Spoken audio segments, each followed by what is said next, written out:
Hello friends, welcome. आज हम इस वीडियो में देखेंगे कि कैसे क्वेश्चन जो आते हैं कि एक त्रिभुज को किसी भी एक साइड के अलॉन्ग घुमाने पर एक कोण का फॉर्मेशन हो जाता है। ठीक है, तो यहाँ तक ये है कि आप किसी भी त्रिभुज को घुमाइए। ठीक है, आप त्रिभुज की जो जैसे आइसोसेलेस हो, स्केलेंस हो, राइट एंगल हो, इक्विलेटरल हो, किसी भी ट्रायंगल को घुमाइएगा तो एक कोण जरूर बनेगा। लेकिन जब क्वेश्चन आने की बात है तो क्वेश्चन केवल राइट सर्कुलर कोण पे पूछा जाता है। तो जो राइट सर्कुलर जो कोण है वो केवल और केवल राइट एंगल ट्रायंगल को किसी भी एक साइड के एलोंग घुमाने पर प्राप्त होता है।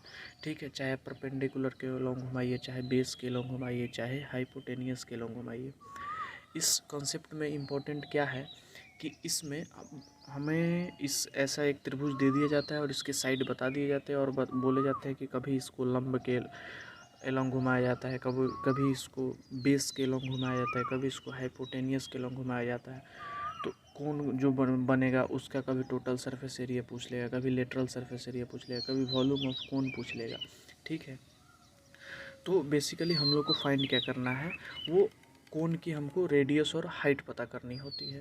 ठीक है, तो इस पूरे वीडियो में हम लोग यही देखेंगे कि तीन कंडीशन क्या क्या बनते हैं राइट एंगल ट्रायंगल के जब हम परपेंडिकुलर बेस और हाइपोटेनियस के एलोंग घुमाएंगे तो, और तीनों कंडीशन को अच्छे से समझ लेंगे, शॉर्ट में समझेंगे। ठीक है, चलिए। जैसे कि आप जानते हैं कि कोई भी राइट एंगल ट्रायंगल है, ठीक है, उसकी इस भुजा को हम लोग लंब मानते हैं, इस भुजा को आधार मानते हैं, और ये वाली भुजा हाइपोटेनियस होती है जिसको हम कर्ण भी कहते हैं हिंदी में। ठीक है, तो केस वन हम लोग देखेंगे, केस वन क्या होता है।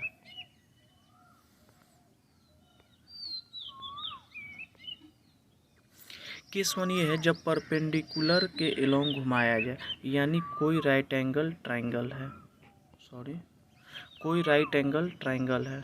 ठीक है, ठीक है, तो उसका परपेंडिकुलर ये हुआ, बेस ये हुआ, हाइपोटेनियस ये हुआ। ठीक है, तो हम परपेंडिकुलर के एलोंग घुमाएंगे तो मैं ये बता देता हूँ कि मैं जो भी आज केस बताऊँगा तीनों केस में जिसके एलोंग घुमाया जाता है, जैसे यहाँ परपेंडिकुलर के एलोंग घुमाया जा रहा है, ठीक है, तो इसका हाइट जो होगा वो परपेंडिकुलर ही होगा ट्रायंगल का। यानी कि त्रिभुज को जिसके एलोंग घुमाया जाए कोण बनाने के लिए, तो जिस भुजा के एलोंग घुमाया जाए वही भुजा उस कोण का हाइट होता है। ठीक है, वही भुजा क्या होता है, उस कोण का हाइट होता है। ठीक है, अब देखिए दो कंडीशन बनते हैं जो आसान कंडीशन है, एक परपेंडिकुलर के एलोंग बनते हैं और दूसरा बेस के एलोंग बनता है। ठीक है, जब हाइपोटेनस के एलोंग जब घुमाया जाएगा तो चीज़ें टफ हो जाती हैं।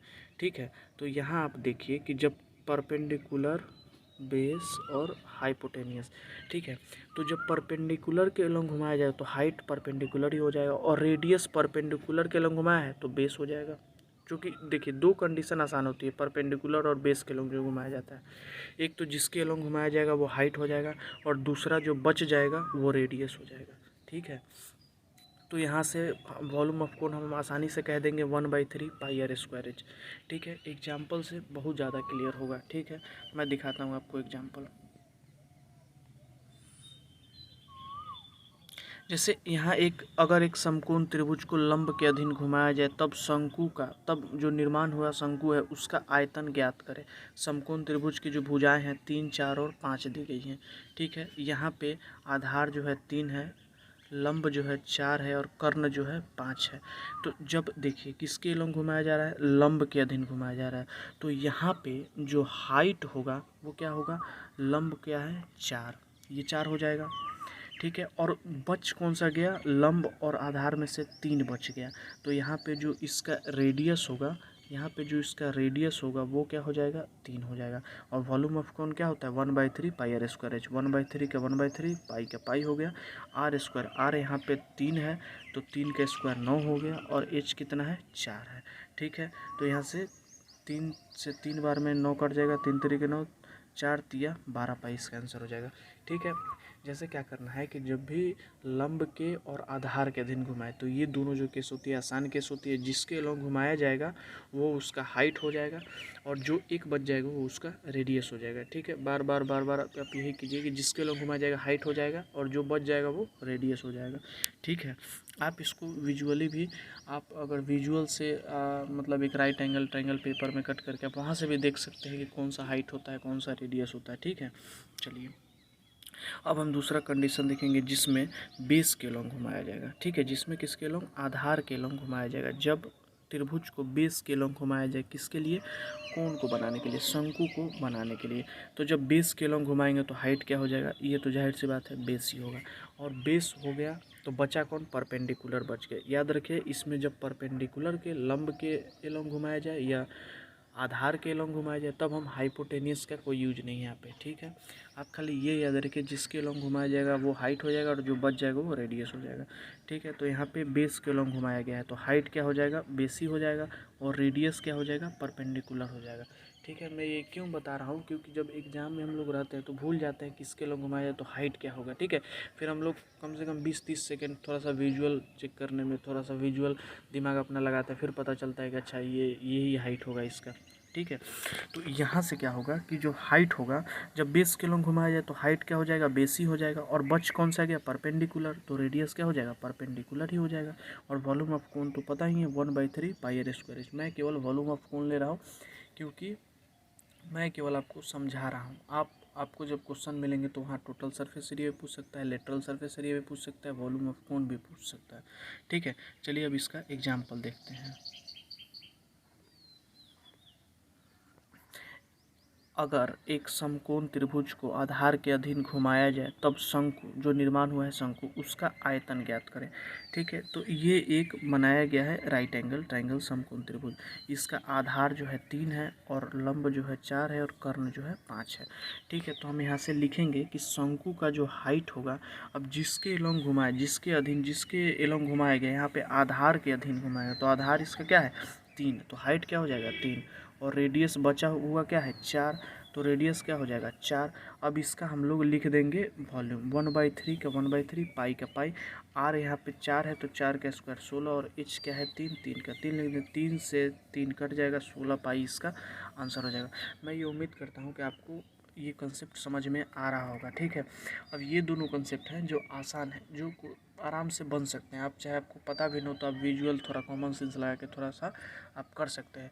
लेकिन जब मैं तीसरा केस बताऊंगा, जब हाइपोटेनियस के लोग घुमाते हैं तो वो उसमें थोड़ा सा कन्फ्यूजन होने लगता है, वही केस सबसे इम्पोर्टेंट है। ठीक है, अब हम देखते हैं कि हाइपोटेनियस के लोग क्या होता है। उससे पहले आप ये याद रखें, जिसके लोग घुमाएंगे वो हाइट हो जाएगा, परपेंडिकुलर या बेस का अगर किसी दोनों में से किसी एक को घुमाया जा रहा है तो जिसके लॉन्ग घुमाया जा रहा है वो हाइट हो जाएगा, और जो बच जाएगा वो रेडियस हो जाएगा। ठीक,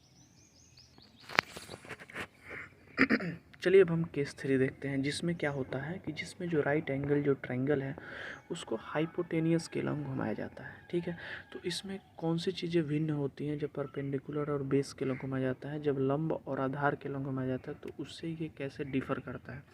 देखिए, जब हाइपोटेनियस के लंग घुमाएंगे तो पहली बात तो ये है कि इसमें 2 शंकु का निर्माण होता है।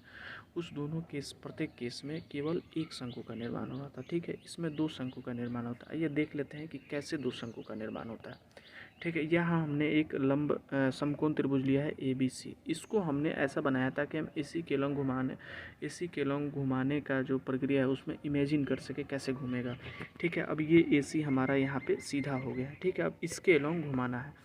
ठीक है, अब देखिए यहाँ पे, अब जो ये AC है, सॉरी, ये जो यहाँ पे AC है, ये जो AC है, ये इसके एलोंग क्या है, इसको घुमाना है। ठीक है, तो जब इसके एलोंग घुमाएंगे, इसका मतलब B को इधर ले जाएंगे तो यहाँ पे क्या होगा, B डैश बनेगा।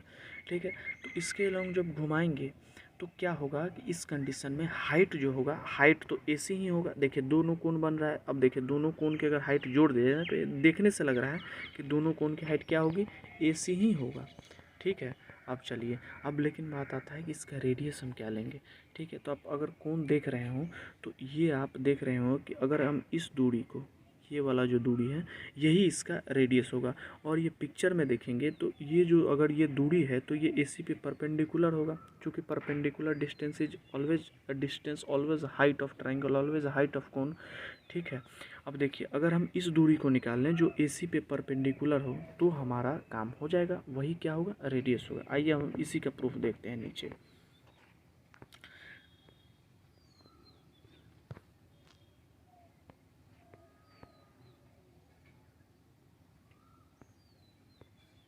अब देखिए यहाँ हमने AB से एक त्रिभुज लिया और B से एक लंबा डाल दिया AC पर, जिसको D नाम दे दिया।